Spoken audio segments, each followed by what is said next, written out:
So church was over, and the young families decided that it would be appropriate to go around the neighborhood where the church was located and knock on doors and invite their neighbors to come to church with them. And so they were in the process of doing that, and a lady looked out her front porch and saw a little gaggle of young people coming up to her door, and well, she wasn't having any of that, so she met them by the door and said, "Don't even talk to me. I'm not interested in what you're selling." And she went to slam the door, and to her surprise, the door bounced open again. So she thought, oh, those rude young people stuck their foot in the door. Well, I'll teach them a lesson. So she grabbed the door and she went to slam it again and really put her back into it. And she slammed it with all her might, and the door bounced open again. Now she's ticked, and she's going to teach them and the whole neighborhood a lesson. So she's going to give it her all. And then a voice from the side of the porch said to her, "Ma'am, before you do that again, did you see your cat?"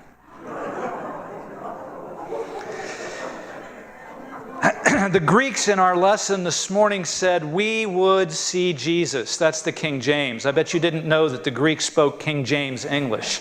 We would see Jesus, Elizabethan English. If you want to see Jesus, Jesus said, if you seek, you shall find. Interestingly, in our passage, it doesn't tell us that the Greeks actually got to see Jesus. They had a conversation with some disciples. Jesus had a conversation with his disciples, and doesn't say that they saw him, but I believe that they did, because true seekers will find Jesus if they're sincere in looking for him. So we look at our passage today, and it's a little out of order with the text of the scriptures, or the chronology of the life of Jesus anyway. This follows on the heels of the triumphal entry. Well, that's next week, Palm Sunday. But this follows on the heels of that. And it doesn't say when exactly it happened, the next day or the day after that. I think it happened the following day. Because Jesus, it says, went in on the foal of a donkey, and they cast their palms before him. And then he called it a day early, and he returned to Bethany, to the house of Lazarus and Mary and Martha. So that was a short day. The next day, he went and he cleansed the temple. And we talked about that a couple weeks ago. Well, this is the second time. This is the one that happens at the end of his ministry. And he's bad for business. And the Pharisees and the chief priests, they don't like it. And now they've had enough of him. And so they've set out to kill him. If you'll remember from a couple weeks ago, in the temple where they go to purchase these sacrifices for the Passover, for sacrifices, these animals, and having to make change in the temple, they did it in the court of the Gentiles. They set up shop where the Gentiles were supposed to be able and to come and to worship God.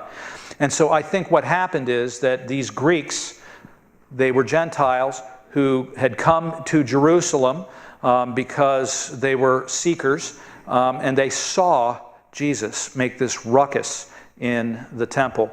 And they were intrigued by Jesus, and they wanted to know more about Jesus and who he is and what he's doing. And so that's where our passage picks up. Verse 20, John chapter 12. Page 899 if you're using your pew Bibles. Hint, hint, wink, wink, nod, nod.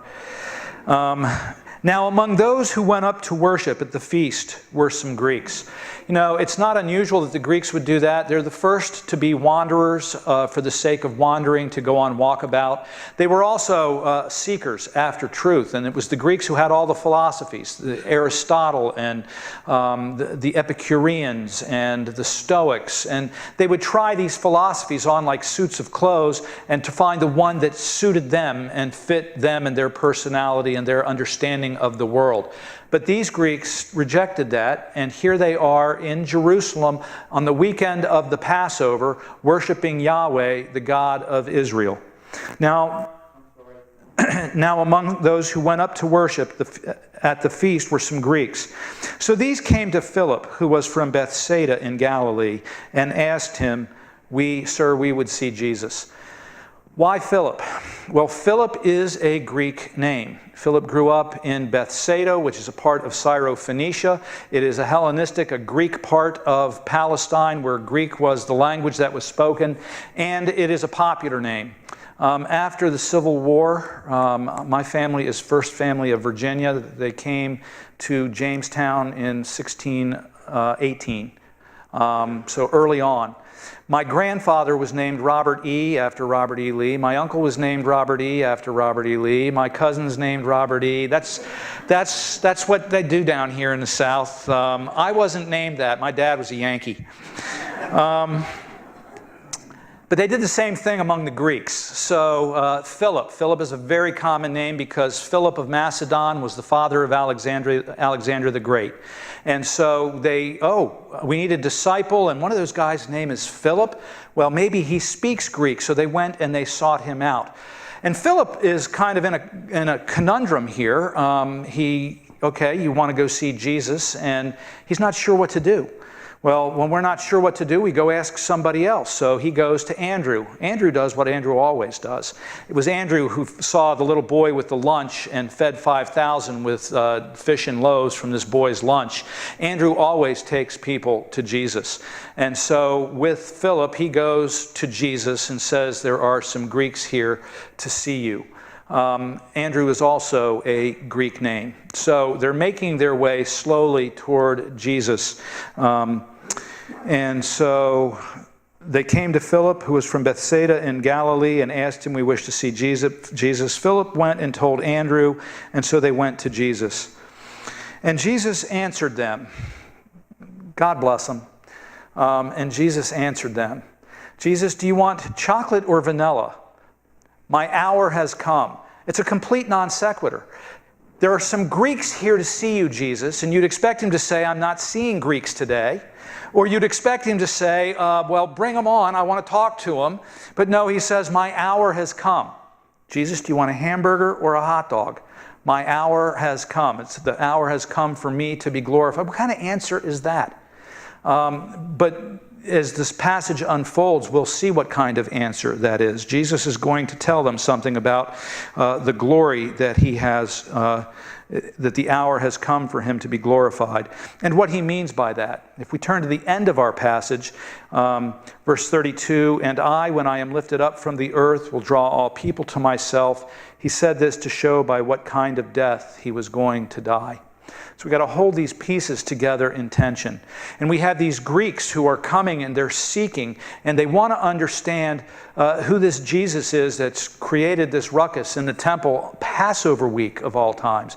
It's like somebody coming to church on Easter Sunday and raising a ruckus in the church. So that's what Jesus has done. Now, we read this text in chunks, a piece here, a piece there, and it breaks it up, and it kind of destroys the continuity of the argument of the story that John is telling. If you'll look at verse 19, so the Pharisees said to one another, you see that you are gaining nothing. Look, the world has gone after him. The Pharisees were the Jews of Jews. They kept the law. They were keeping the law. They were religious, and everybody respected their religiosity, and they were the ones who were looked up to. And they are the ones who have rejected Jesus. Turn back a little further in our passage and come down here to verse 10. So the chief priests made plans to put Lazarus to death as well as what? As well as Jesus. It's the chief priests who have decided that Jesus has to go, and so they've made plans to kill Jesus. They've made plans to kill Lazarus because he's a living testimony of the power of God and the glory of God, and we can't have that mess going on around here. So they've made these plans, and John is holding these two things in tension. He's showing the Jews and their rejection of their Messiah, and now here are Greeks who shouldn't even understand what that is. And here they are seeking out Jesus. So he gives this answer about his glory, and then he says, verse 24, truly, truly, I say to you, unless a grain of wheat falls into the earth and dies, it remains alone. But if it dies, it bears much fruit. Now, if he was talking to Jews, he would have done what he did with the disciples on the Emmaus Road, beginning with Moses and with the law. He began to teach them from Old Testament prophecy about the Messiah and why he's come and what he's here to do, and he didn't do that. See, because the Greeks don't know Old Testament prophecy. They are philosophers. They know about science and nature. So he gives them an illustration using the language and the world that they understand. So you take a grain or you take a kernel of corn, And if it's off by itself, it shrivels and it dies, and there it is. By itself, it's useless. And Jesus says, no, take that and plant it. And when it's planted, it will, though it dies, it will spring to new life, and it will bear much fruit. And so he's giving them an illustration that they might understand what he's building toward, about how when he's lifted up from the earth. So he's explaining that to them. And then Jesus does what he always does. It's the cost of discipleship. So you want to be my disciple, understand what it means to be my disciple. Whoever loves his life loses it. Whoever hates his life in the world will keep it for eternal life. If anyone serves me, he must follow me, and where I am, there will my servant be also. If anyone serves me, the Father will honor him. I told you about the kids in my youth group in California when I was in seminary. It was a Korean church plant, and I was working with these Korean kids, and I kept hearing them going, wawujida. And I thought that's a Korean word, so somebody tell me what that means. And Chandosanim, Matt, you so dumb. What would Jesus do? There are people who believe that if we follow Jesus' example, what would Jesus do, that's what saves us. But it isn't. Jesus starts with, unless it dies, it will not rise. Unless the Son of Man is lifted up, then he will draw all people to himself. It's his work on the cross that saves us. And we got to make sure that we understand that. It's our faith in him by what he's done for us on the cross. We aren't saved by following him or following his example. His example does not save us. Now, as his disciples, we follow in his footsteps, but it comes after we're saved. It's not the means to getting saved. In the same way, his teaching doesn't save us. So he teaches these Greek folks about the cost of discipleship. If you've got to lay down your life, if you lose your life, then you will save it now and for eternal life. And so he explains these things to the Greeks. And then he changes the subject and says to them, "Now is my soul troubled. In the New English Bible, my soul is in anguish. In the Living Bible, my soul is deeply distressed, deeply troubled." And in the Greek tense, it's a thing that begins at a certain point in time and then continues on after that. Ever had a root canal, or perhaps you had your wisdom teeth pulled? When I was in high school and I had to have surgery for impacted wisdom teeth, and so people would, why can't you go to the beach with us? I've got to have my wisdom teeth out. And you get that sinking feeling in the pit of your stomach, and you feel the bile rising in the back of your throat, and your hands are clammy with sweat. That's what Jesus was, a visceral, physical reaction to the thought of what he's going to have to endure on the cross. His soul was deeply distressed. He was in anguish, and it didn't just happen at that moment, but it is a thing that he carried with him to and through the cross. "Now my soul is troubled, and what shall I say? Father, save me from this hour? But for this purpose I have come to this hour." Despite the harrows of the cross, Jesus was resolved to do what his Father sent him to do. Despite the pain, despite the torture, despite the humiliation, and he knew what to expect, he knew what was going to happen. Despite all of those things, Jesus was resolved. It's for this hour that I came. The reason I'm here is to die. And he continues, "Father, glorify your name." And then a voice came from heaven, "I have glorified it, and I will glorify it again." So there's two parts, a past part and a present part. The past part is this dialogue with the Greeks, that the understanding of the Jews was they were God's chosen people, and all the promises accrued to them. But Jesus is showing them the week, or John is showing us in his gospel, even the week of his crucifixion. Jesus is throwing open the doors of heaven.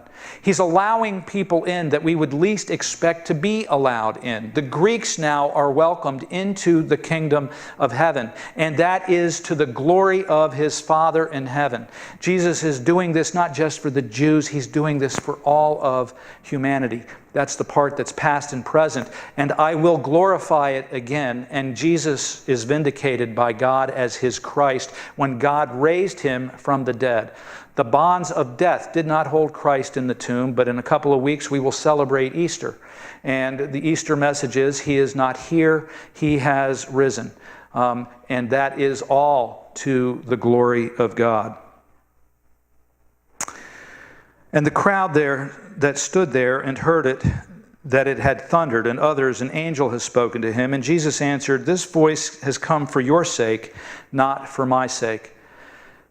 The Father's saying, attaboy. The Father's saying, this is the plan, stick with the plan, you can do this. And it wasn't for his sake, it was for the sake, it's for our sake. He's going to the cross, not for himself.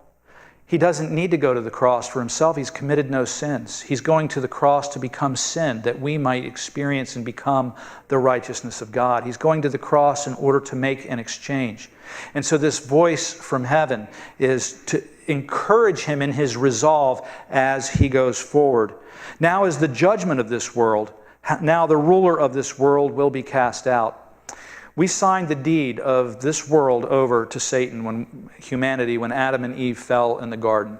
This became Satan's world, and we became his servants and his slaves. And in Mark's gospel, after the temptation in the wilderness, Jesus, in one-on-one combat, vanquishes Satan, and he doesn't show up again in the rest of the book. That same thing is taking place here. That when Jesus has come and Jesus has fulfilled his mission and his ministry, Satan is vanquished and he is cast out, and we get a return not to the garden but to the New Jerusalem. Verse 32, and when I am lifted up from the earth, I will draw all people to myself. This is a word to Christ's followers. I hope that you're trying to lead people to Jesus, but Jesus draws people to himself. Jesus is winsome. Too many Christians have the reputation being self-righteous, of being judgmental, of condemning others. We think somehow it's our job to drive them to Jesus, so we give them the hairy eyeball, and we smirk at them, and we curl our lip, or we cluck our tongues because they said a bad word. It's not our job to clean them up. It's not our job to fix them. It's our job to draw them to Jesus. Early this morning before this service, Sylvia Brown gave me the hairy eyeball. Shame on you. I told you I'd call you out. That's not how we draw people. That's how we drive people. But Jesus, when he is lifted up from the earth, he's demonstrating how much he loves us. Who doesn't respond to that kind of love? He's laying down his life for us. Who doesn't respond to someone who loves us enough to take our place and to take the punishment that we deserve? He draws. And who does he draw? All people to himself. Now, that doesn't mean that it's universalism and that everybody's saved. No, it means that there's a representative of every tongue, tribe, and nation who are being drawn to Jesus. That Jesus' glory will redound around the world to the Father's glory. And I'm sure in the moment when John here is recording this story about the Greeks that he didn't fully understand it. But John, who wrote our gospel, is the same John who wrote the Apocalypse, the book of Revelation. And in chapter 5, he got it because he had this heavenly vision. He's now seeing what is difficult, was impossible for the Jews to see. And the Greeks didn't fully understand how they had been grafted in. But in chapter 5 of Revelation, John writes these words. He saw these folks in heaven, and they sang a new song, saying, "Worthy are you to take the scroll and open its seals. For you were slain, and by your blood you ransomed people for God from every tribe and language and people and nation. And you have made them a kingdom and priests to our God, and they shall reign on the earth." Jesus is doing this for all. And when he's lifted up from the earth, he will draw all people from every tongue, tribe, and nation from around the world to himself. Jesus has been preached in the halls of Congress. He's been preached from the Capitol steps, and the high and the mighty have heard, and some have responded to that call. Jesus has been preached in the alleys and in the ghettos of our cities, and the low and the outcast have responded to that call. Jesus has been preached in North America, South America, Europe, Asia, and Australia. And people in every continent have responded to the call of Jesus. As he is lifted up, he promises to draw all people to himself. And he said this to show by what kind of death he was going to die. So there are two parts here. There's the part for the follower of Jesus. It's our call, it's our responsibility after we've come to know Jesus, to follow in his footsteps, to do the things that Jesus did, to draw people to himself. And if you don't know Jesus, if you're not sure whether or not you've got a relationship with him, he was lifted up to draw all people to himself. Do you feel him calling on you, drawing you to himself? If so, coming to faith in Jesus as simple as praying that he would receive you, that you would accept his gift, and that you would follow in his footsteps.